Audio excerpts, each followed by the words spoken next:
Sino ang nagmamaneho nakaranas na na antokin? Tas kamay. Ako, ang dami. Magkakaintindihan tayo.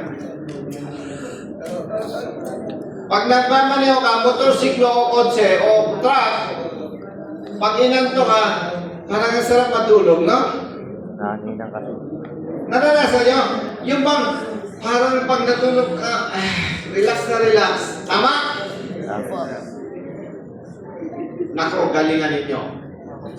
Dahil pag hindi mo nagalingan, magising ka, nasa ulap ka na. Bakit nasa ulap ako? Now, for purposes of our discussion, inaanto ka. Tigil. Stretching exercise.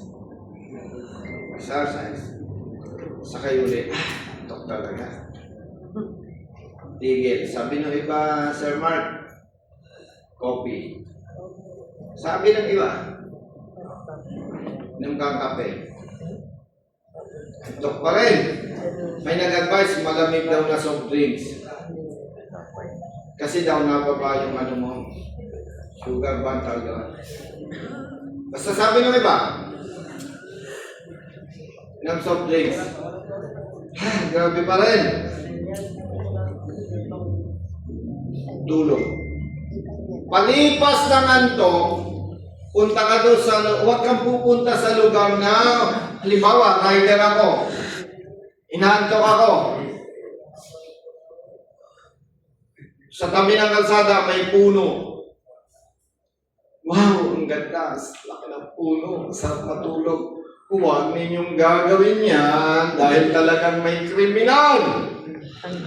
Baka habang natutulog ka, nadaanan ka ng masamang elemento, hatawin ka ng bato sa ulo, diretso ang tulog mo. Kung ikaw naman ay nakakotse, Sir Mark, huwag ka rin titigil sa lugar na parang walang katao-tao. Dahil totoong may kriminal. Pwede kang mapahamak.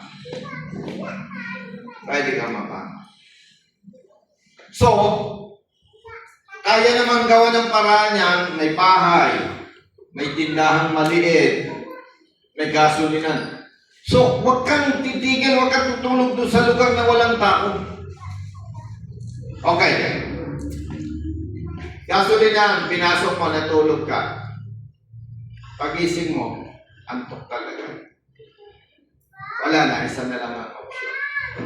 Isa na lang. Hanap ka ng puno.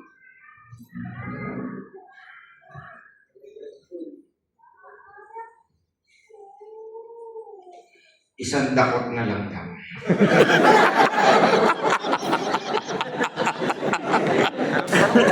Ayos.